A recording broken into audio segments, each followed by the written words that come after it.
أهلا ومرحبا بكم على قناة خطوة بخطوة مع بيبو. لو أول مرة تزوروا قناتي ياريت تشتركوا فيها وتفعلوا الجرس علشان يوصلكوا كل شيء جديد، ولو عجبكم الفيديو دوسوا لايك وشاركوه مع أصحابكم. ودلوقتي تعالوا بينا نشوف الفيديو الجديد بتاعنا وأتمنى إنه يعجبكم. بسم الله الرحمن الرحيم، ازيكم عاملين ايه؟ النهاردة انا جاية معاكم علشان نعمل مع بعض ريفيو عن الغسالة بتاعت ايديال زانوسي اللي هي ال8 كيلو 1200 لفة. تمام، اهي ادي الغسالة شكلها. انا طبعا حطها في الكفر، يعني ملبسها الكفر بتاعها. دي السيلفر، ده النوع اللي هو السيلفر، في منها الابيض بس انا حبيت شكل السيلفر اكتر، حسيت ان شكلها يعني شيك كده وشكلها جميل. فانا النهارده بقى جايه اعرفكم عليها وتجربتي معاها. هي بصراحه جميله جدا وحلوه وزي ما انتم شايفين شكلها شيك وسهله طبعا في الاستعمال، وكل الحاجات دي هنعرفها مع بعض دلوقتي، فخليكم معايا. ادي يا جماعه هوريكم ايه. هي بتتفتح كده، بتضغطي من هنا من جوه كده، الزرار بتاع الامان بتضغطي عليه وتفتحي. بصوا الحله من جوه، حلتها كبيره، هي 8 كيلو، فالحله بتاعتها ما شاء الله كبيره، تاخد معاكي غسيل كتير. تمام اهو. وعادي بتتقفل برضو ايه كده، اللي هو الزرار التكه بتاعت الامان دي لما بتتقفل كده الباب اتقفل خلاص. بعد كده معانا بقى هنا ده الزرار بتاع الايه التشغيل، هنتعرف عليه دلوقتي، بس حابه اوريلكم الايه الدرج اهو. هنا بنحط في الخانه دي بنحط، لو مثلا انت عامله غسله اضافيه او اللي هي نقع الغسيل او الكلام ده، بتحطي شويه من المسحوق هنا، وده المسحوق اللي بتحطيه الاساسي. تمام. وهنا ده الزهره، وطبعا الكلور يستحسن، يعني ده الفني هو اللي قال لي كده، يستحسن ان انت تحطي الكلور مع المسحوق، مش في الدرج اللي هنا ده. هنا تحطي الزهره بس، الزهره المعطر، يعني المعطر اللي هو الدوني، او لو انت مثلا عندك الزهره سايله كده تحطيها هنا. لكن اللي هي تعتبر بتبقى في اخر شطفه بتحطي فيها الغسيل. تمام. لكن يستحسن ان انت تحطي الكلور مع المسحوق، علشان طبعا لما يتشطف يكون الكلور راح، يعني ما يبقاش ليه اثر، ما يبقاش في الشطفه الاخيره. تمام. ده كده الدرج. تمام. هنا بقى عندنا اهي ده الزرار بتاع الايه التشغيل بتاعنا، هنتعرف عليه دلوقتي. بصوا يا جماعه، دي اول حاجه اهو، دي اول هنا حاجه، البكره دي بتروح يمين وبتروح شمال. تمام. اول حاجه عندنا هنا دي الكوتونز فليكس، اللي هي يعني يعتبر الملابس الداخليه. دي المده بتاعتها بتبقى طويله، وبتبقى برضو ايه يعني الميه طبعا سخنه فيها، وهوريكم دلوقتي بتشتغل ازاي. خلاص، ده ما بنستخدموش كتير. هنا ده اللي هي الهدوم الملونه، دي الهدوم الملونه. هنا الجنس، اي حاجه جنس عندك. هنا القطن، بس اللي هو القطن الملون، يعني اي حاجه عندك قطن ملون. هنا بيبقى متخصص بالعصر والشطف، بس انا ما بستخدموش. هنا عندنا ده اللي هي الملابس البيضة شديدة الاتساخ. تمام، اللي هي لو عندك ملابس بيضة وعايزة تتغسل كتير، فده للملابس البيضة شديدة الاتساخ. فده هنا ده للبرنامج ده لكده. ده البرنامج ده بصراحه انا مش فاكره ده عشان ايه بالظبط، فمش متذكره ده يعني لايه بالظبط، ما بستعملوش صراحه كتير.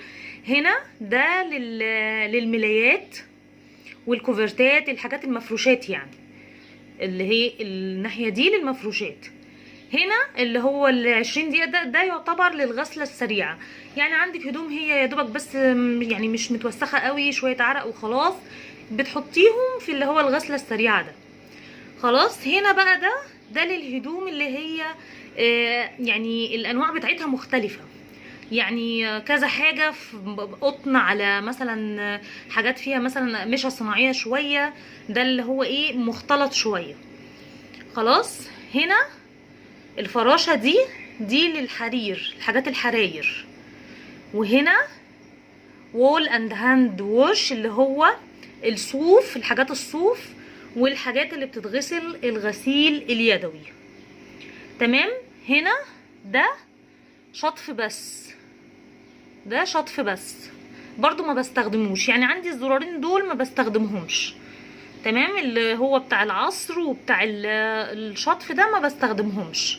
وبرضو اللي هو هنا ده مش بستخدمه، اللي هو تحت ده ما بستخدموش، واللي هو هنا برضو ده بس. يعني هو ده غالبا الحاجات اللي هي ايه، هو غالبا ده الزرار للملابس اللي هي بتاعت البيبي مثلا، الحاجات اللي هي الهدوم اطفال او حاجة، بيبقى هو تقريبا للزرار ده، بس انا برضو مش بستخدمه يعني. ده كل الايه الحاجات اللي موجودة في البقرة بتاعتنا. ماشي. هنجرب دلوقتي مع بعض بقى ان احنا نشوف البرنامج والغسالة بتشتغل ازاي. مثلا عندنا اول برنامج ده اللي هو القطن الملابس الداخلية. اول لما جبنا المؤشر على البرنامج اللي احنا عايزينه، زي ما انتوا شايفين اهو الشاشة بتاعتنا اشتغلت. طيب هنظبط البرنامج بتاعنا ازاي؟ ادي درجة الحرارة، شايفين اللي هو التمب ده هنا باللمس، يعني انت كده كل ما تدوسي هتنزل درجة الحرارة اهو، كده بقت 40، كده بقت 30. ولاحظوا وانا بدوس الوقت هنا بيقل، وقت الغسلة بيقل. هنا كده 20 بقت 2:05 كده مفيش حرارة خالص، بقت 2 ساعة. تمام. انا مثلا عايزة اعملها 90 درجة اهي، بصوا 90 درجة بس الوقت بتاعها ايه 3 ساعات و20 دقيقة. خلاص. هنا العصر، بتتحكمي في قوة العصر قد ايه. هي الغسالة هنا ما شاء الله بتعمل لغاية 1200 لفة في الدقيقة، يعني ده قوة العصر بتاعتها.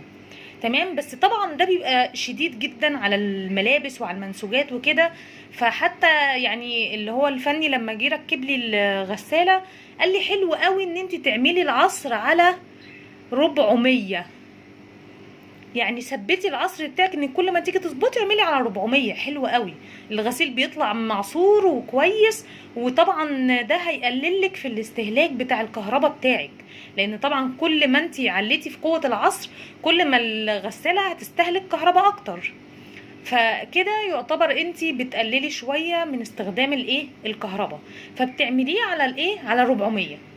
خلاص احنا كده ظبطنا الحرارة وظبطنا يعني ايه درجة اللي هي العصر، قوة العصر.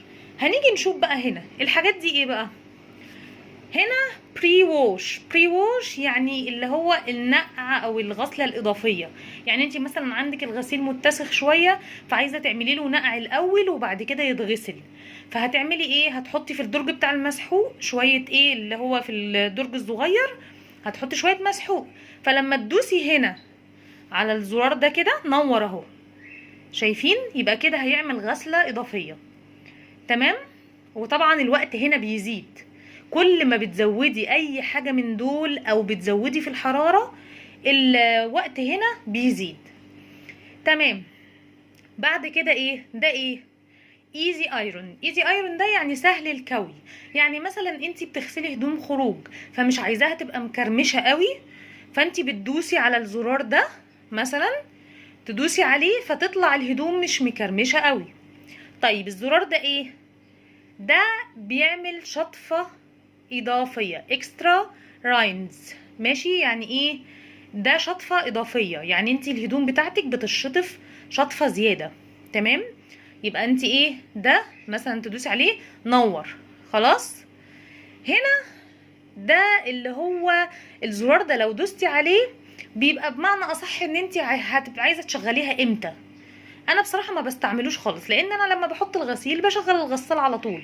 لكن الزرار دوت للحد اللي مثلا ايه، هو حط الغسيل بس هو عايزه يشتغل مثلا ايه، يعني انا مثلا الساعه دلوقتي مثلا 2، هي عايزه مثلا الغسيل يشتغل بتاعها الساعه 6، فتدوس عليه وتظبط بقى على الساعه 6 انه يشتغل. فانا بصراحه يعني مش بعمله كتير صراحه. لا، انا بفضل ان انا احط الغسيل واشغل الغساله على طول. فبالنسبه لي ملوش استعمالات جامده يعني. طيب دلوقتي احنا عندنا هنا كده الوقت بقى 4 ساعات و35 دقيقة. طبعا في ناس هيقول الوقت ده كتير جدا. ممكن تقللي الوقت من هنا اهو، هتقللي الوقت. بصوا شايفين معايا الوقت بينزل ازاي؟ اهو اهو اهو، كل ما ادوس دوسة يقل لغاية لما دي اقل حاجة. البرامج اللي انا عملتها دي اقل حاجة فيها اهو 2 ساعتين و55 دقيقة. دي اقل حاجة، هو مش هيقدر يقلل اكتر من كده. طب حبيت ازود اهي بعلامة الزائد اهو، كل ما ادوس بيزيد. انا دلوقتي خلاص ظبطت البرنامج بتاعي، هشغل بقى خلاص. هدوس هنا البلاي. تمام، البلاي ده هدوسه. انا طبعا دلوقتي مش هدوس لان انا لسه مش حاطه غسيل يعني، بس هي دلوقتي اول ما تدوسي بلاي ده خلاص كده يعتبر البرنامج بتاعك خلاص كله ظبطتيه وهي كده اشتغلت. بعد ما تدوسي البلاي هوريكم برضو عشان نشوف مع بعض. انا مثلا دوست بلاي كده خلاص، بصوا المفتاح ده كده الغسالة بتاعتي هي اشتغلت. المفتاح ده اللي هو مفتاح الامان، مهما دوستي بقى على حاجة هيقولك ايرور، خطأ، مش مفيش حاجة هتشتغل. بس انا بس حبيت اوريكم ايه. طبعا انا وقفتها لان انا مفيش غسيل دلوقتي في الغسالة، فهي دلوقتي برضو بصوا شايفين ده كده المفتاح، لان انا وقفت ده ايقاف مؤقت، هو البرنامج كده متظبط. فانت مثلا وقفتيها، طيب هتقولي مثلا انا عايزه افتحها او البرنامج ده عايزه الغيه، مفيش اي حاجه، البقره اهي هتقومي مرجعاها على الايه، على اللي هو الايه الصفر، اللي هو ده يعتبر الصفر، ان انت كده طفيتي البرنامج. كده البرنامج بتاعك وقف خلاص اهي، الشاشه كلها اتطفت، يبقى كده البرنامج وقف. تمام، يبقى كده الايه الغساله بتاعتك عادي خالص، مفيش اي مشكله فيها خلاص. يبقى هي كده اهو، وزي ما انتوا شايفين اهو الباب بعد شويه ايه فتح عادي، لان انا ما ايه مفيش برنامج فيها. دي كده يعتبر مثلا ده برنامج. لو حابين نجرب حاجه تانية مثلا نشوف اللي هو الغسله السريعه الكويك، اللي هي الغسله السريعه. بصوا بقى الغسله السريعه هي وقتها نص ساعه 30 دقيقه ماشي. درجه الحراره 40 اهي، عايزه اقلل اهي مثلا انا خليتها هي ماشي، هي 30 اهي درجه الحراره بتاعتها 30 خلاص. العصر برضو هقلل خالص 400. هنا في بعض البرامج ما بيمشيش معاها حاجات معينه، يعني مثلا هنا النقع بيقول لي ايرور، دي ما فيش فيها نقع لان دي غسله سريعه. هنا برضو ايرور، شطفه زياده لان دي برضو غسله سريعه مش محتاجه ان انت هتقعدي تشطفي زياده. هنا برضو ايرور، دي البرنامج ده لحاجه سريعه هتحطيها تتغسل على طول وهتطلع لك خلاص. فانت دلوقتي انا الدرجه ال40 بتبقى نص ساعه، لو عملتيها 30 بيبقى 20 دقيقه ماشي. ومفيش طبعا فيها زياده وقت، العلامه بتاعت زياده الوقت مش موجوده. فكده بيبقى غسله سريعه بس وبتشغلي عادي. حبيتي ان انت تفصلي خلاص. وبعد طبعا لما عايزه اقول لكم ان هي لما بتخلص الغسله بتاعتها بتدي صفاره، بتعمل صفاره تمام، بتدي صفاره.